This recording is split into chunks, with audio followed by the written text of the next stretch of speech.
My name is Nola Martin. I'm from Philadelphia, and I was diagnosed with pulmonary arterial hypertension about 14 years ago. When I was first diagnosed, I had no idea what pulmonary hypertension was, had never heard of it. I thought it was high blood pressure. And they're like, no, it's kind of different. Whereas with this one, the blood vessels in your lungs are constricted. But what I can tell people about pulmonary hypertension is it is definitely a lifestyle adjustment. How I was diagnosed is I've been an avid walker. I love to walk. And I noticed one day I was at work and I tried to walk 2 feet to go to the printer, and it felt like all the oxygen had been sucked out of the room. I didn't know what was going on. Of course, it was a panic attack. I called my primary care doctor. She said, okay, are you able to come in? Sure, I can come in. I didn't tell her I was an hour away. I had no idea how severe it was. I tend to rationalize things away because looking back now, there were so many telltale signs of what was going on. For instance, at that time, I had gained a whole lot of weight, but my meals was 1 orange a day. For some reason, I don't know why it was an orange, but that's all I could eat was 1 orange a day. But I was still constantly gaining weight. Simple tasks like taking a shower, walking up the steps, trying to make my bed became very difficult for me. I would get short-winded. So when I finally went in to see my primary care doctor, they put a pulse ox on me and said, well, let me see if you can walk around the nurse's desk. What would happen? I took a couple of steps. The next thing I knew,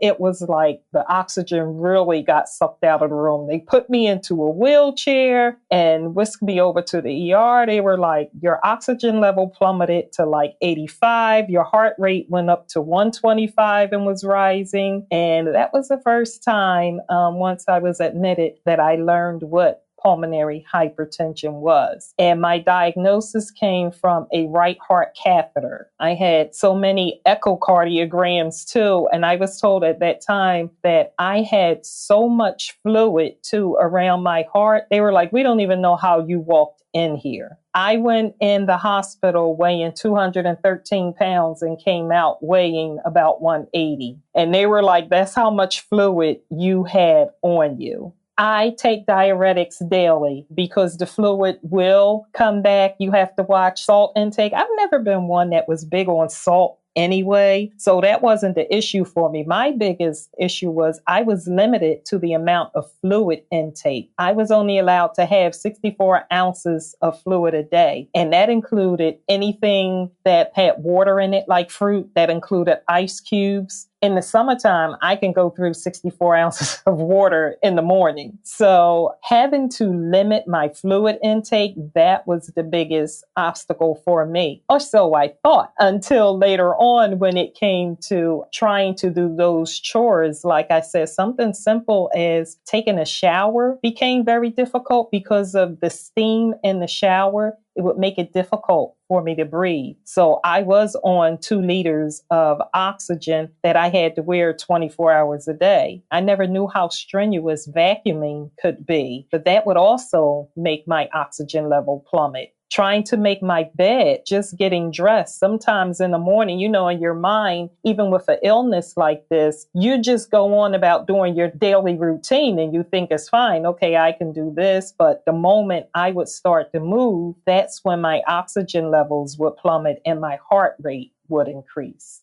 Dealing with the physical aspects, I'm very independent. I'm used to doing everything myself, and knowing that I had to ask for help. That was hard for me because I've always been a caregiver in the family. I've always been the one, I'm helping out other people, and I don't ask other people to help me. For me, going to the grocery store wasn't an option by myself anymore because, first of all, I had to ride around in that cart. I couldn't walk around and carry the oxygen tank with me. So for me to have to ride in that cart, mentally, it was like, no, this is for people who's really, really sick. And even though I was that person who was really, really sick, in my mind, I wasn't ready to accept it. So when you hear a diagnosis that you're unfamiliar with, and then you're being told all of these things that you can't do anymore, all these things that you can't eat, and there's so many limitations put on you,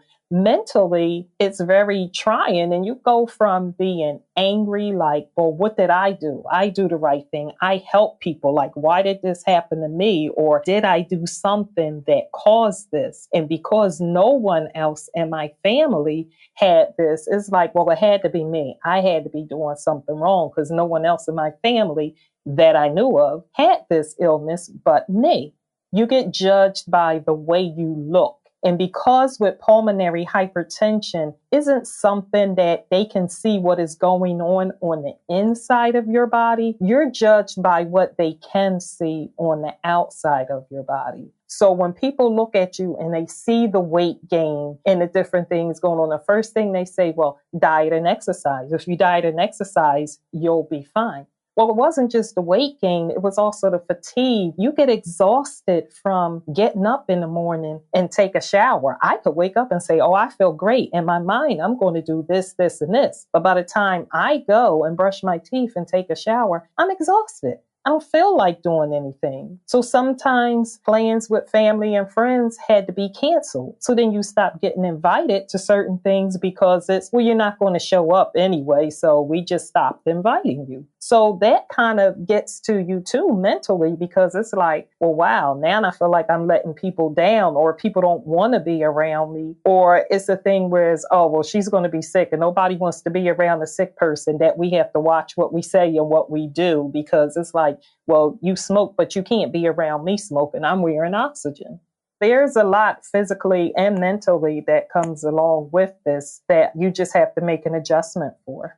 Joining a support group helped me with that because one of the things that is explained to you in a support group and that I also had to wind up explaining to one of my doctors is you may know medicine, but I know my body. And I tell everyone, you have to fight for yourself. I've had that conversation with my lung doctor. I don't care how many letters you may have behind your name. This is my body. I've had it all my life. I know the changes that are going on. I know what's working and what's not working. And if you're giving me something or telling me my body should be doing this, but it's not doing that, I have to stand up and fight for myself. You only get this one body to work with, and whatever happens to it is up to you, to make sure that you speak up for yourself. And I had to learn to do that because I come from an era where the doctor is always right. If your doctor tells you this is wrong or you need to do this or take this, this is what you do. And I had to learn that no, because this medicine you giving me, it's not working. Or you're telling me I should be walking more or I should be doing this, and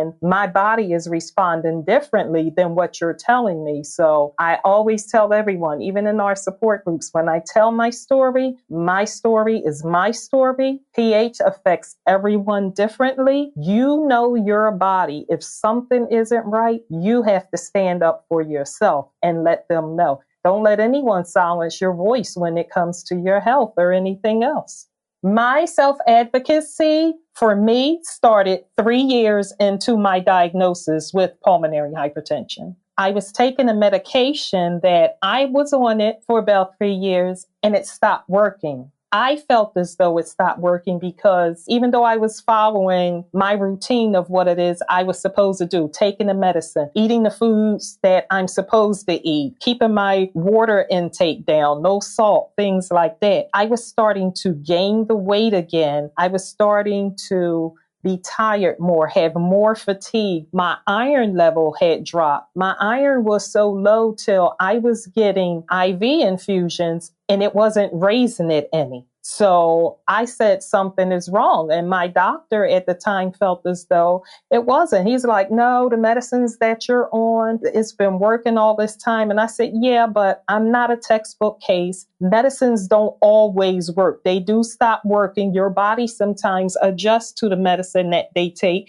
and it may not work anymore. And I feel as though that's the case for me. He didn't want to listen. So I said, listen, well, we're at a standstill right now. Either you're going to have to change, give me some more tests, do whatever you need to do, or else I just have to go somewhere else. But I physically know there is something wrong with my body because it's telling me, and I ignored it in the beginning when I was first diagnosed. I kept rationalizing away my symptoms I was having. I'm not doing that anymore. And just at that time when we were going through that, I received a letter from the pharmaceutical company of the medicine I was taking. And it said that if you have this symptom, this symptom, this symptom, that you should stop taking the medication. And I had every single symptom on that list except low sperm count. And I said, I think if I was a male, I would have had the low sperm count too.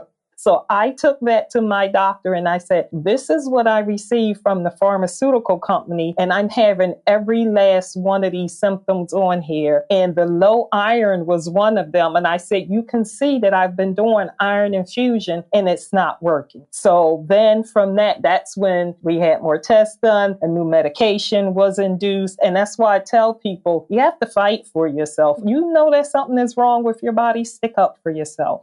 I am still with that doctor. He loves me. I love him. We give each other little jabs every now and then, but I love him. I trust him now. He trusts me.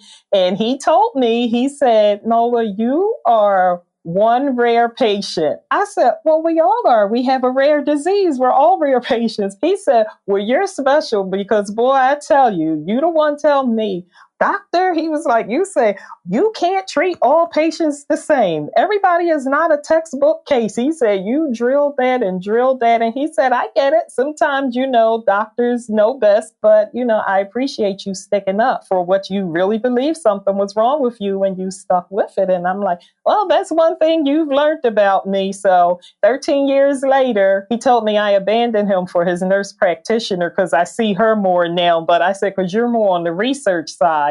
But he's still my pulmonologist, and I really enjoy going to see him now.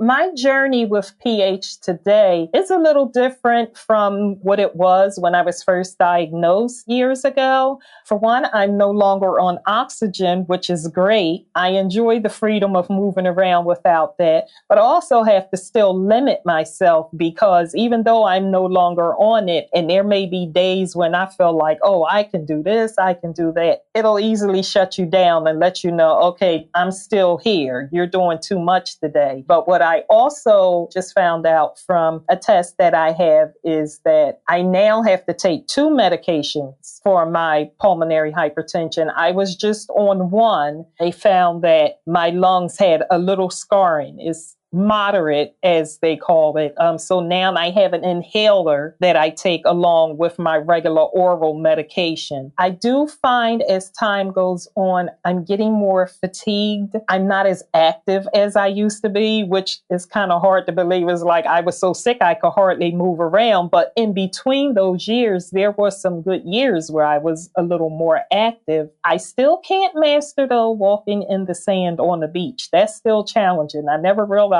how challenging it would be to do something as simple as that. But I can do my daily tasks. I just have to limit everything that I do and not try to do everything at once, but in stages. But I do have a better quality of life now than I had in the beginning. I always tell everybody, be your own advocate. And if you have any problems and you feel like you need a little encouragement, call me. I'll help give you a little encouragement. I'm co-president of actually the support group that we have at the hospital that I attend. So I enjoy it. I really do. Speaking to other people, talking to them about it. I can go on and on all day about PAH. But the only important thing I like to share is remember, my story is my story. We're all different. PAH affect people differently. And it also depends the other illnesses you may have because I have scleroderma as well. So like I said, my story is my story. My name is Nola Martin, and I'm aware that I am rare.